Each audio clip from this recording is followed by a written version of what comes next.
pemerintah. Pihak perusahaan. Itu yang harus kita garisbawahi. Kemudian setelah kami melakukan investigasi di Kabupaten Garut, kami menemukan ada satu kawasan atau lokasi yang mana bahwa lokasi itu adalah lokasi untuk IUP, produksi komoditas bebatuan. Jadi ini berdasarkan dikeluarkan izin oleh PTSP berdasarkan Undang-Undang Nomor 4 Tahun 2009, yang kemudian sudah diganti dengan Undang-Undang Nomor 3 Tahun 2020, sehingga mereka mendapatkan izin berupa IUP produksi komoditas batu di lokasi Kecamatan Inangata di desa Kecamatan Anggrek, Dusun Polimulia. Ya. Ya. Nah, kemudian yang fakta yang kami temukan di lapangan bahwa produksi komoditas batu itu sudah tidak berproduksi lagi. Justru yang kami temukan ada tumpukan peti kemas milik PT Tanto Intim Lines. Nah, kami melakukan penelusuran kembali bahwa apakah mereka mempunyai izin. Yang kami tahu ada izin untuk peti kemas itu ada dua, yaitu izin PBM bongkar muat dan izin depo peti kemas. Izin itu yang pertama adalah berdasarkan Pergub, kemudian izin yang dikeluarkan oleh Kementerian Perhubungan berdasarkan Peraturan Menteri Perhubungan Nomor 83 Tahun 2016. Sehingga kami mendapatkan bahwa di lokasi ini ada dua usaha yang saling tumpang tindih. Satu kegiatan komoditas bebatuan, yang satu kegiatan depo peti kemas. Pada saat kami menanyakan pertama, mereka mengatakan bahwa ini bukan depo peti kemas, tapi ini adalah tempat penitipan. Nah, kami jelaskan bahwa dalam Peraturan Menteri Perhubungan Nomor 83, usaha peti kemas itu adalah tempat penumpukan. Jadi bukan penitipan. Jadi banyak yang mengatakan dan melakukan klarifikasi bahwa itu tempat penitipan. Kita kembalikan lagi ke Peraturan Menteri Perhubungan bahwa tempat penumpukan itu adalah depo peti kemas. Nah, kami tanyakan lagi kepada mereka, apakah ada perusahaan yang mengelola ini. Nah, keluarlah informasi bahwa kami menemukan 3 perusahaan. Yang pertama adalah PT Menara Intra Utama, kemudian PT Karunia Anggrek, Kurnia Anggrek Bahari, kemudian ada PT Tanto Intim Lines. Nah, kami melakukan penelusuran kembali. Apakah di pelabuhan itu ada lokasi yang bisa ditempati? Ternyata Tanto juga tidak punya lokasi di daerah dermaga. Sehingga kesimpulan dan data yang kami dapat di lapangan, kami melakukan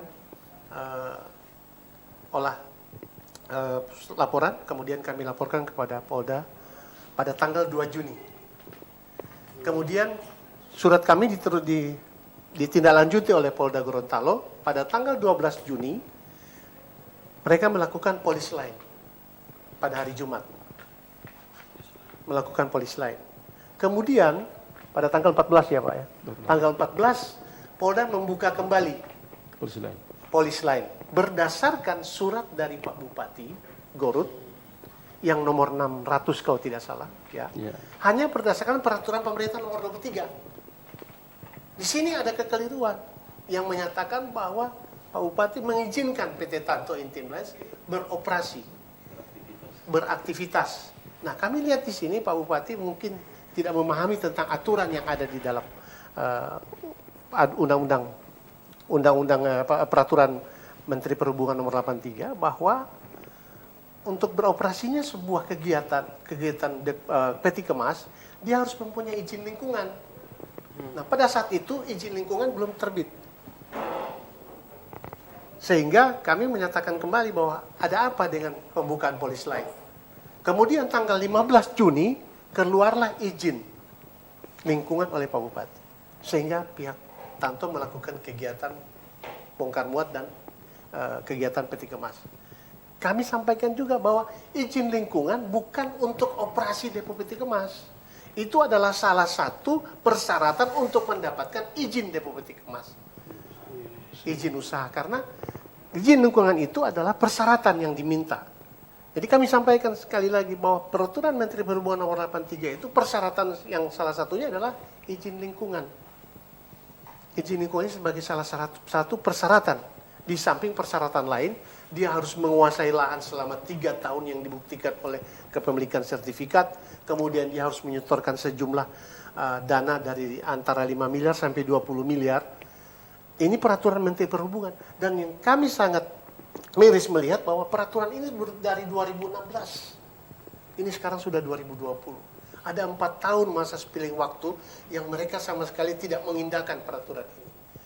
Nah, hal ini kami tanyakan lagi dan kemudian ada jawaban dari pihak PTSP atau pihak Kadis PTSP pada saat hearing di DPR Komisi 1, beliau menyatakan bahwa sampai dengan saat ini kami belum pernah menerima satu pun perusahaan yang mengajukan izin depo peti kemas.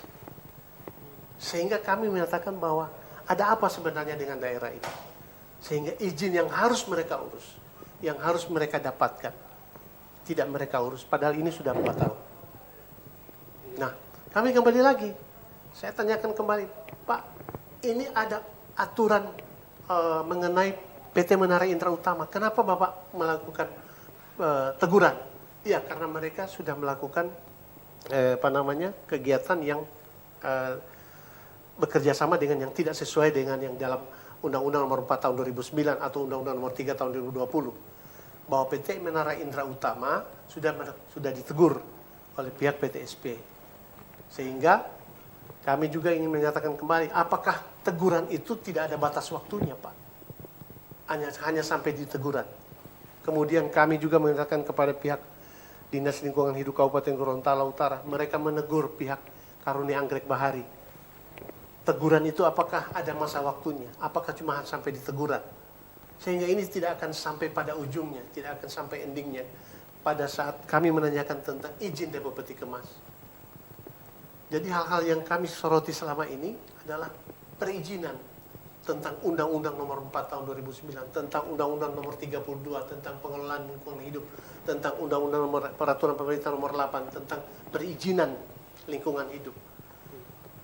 Dan di Undang-Undang Nomor 32 jelas mengatakan pasal 109 jelas mengatakan apabila satu usaha melakukan kegiatan tanpa izin lingkungan, maka dia dipidana 1-3 tahun atau denda 1-3 miliar. Sebagaimana dijelaskan pada pasal 36 juga seperti itu. Sehingga ini kami menyatakan ada apa sebenarnya ini sampai terjadi pembiaran. Pasal-pasal. Ya, kira-kira penjelasan saya demikian.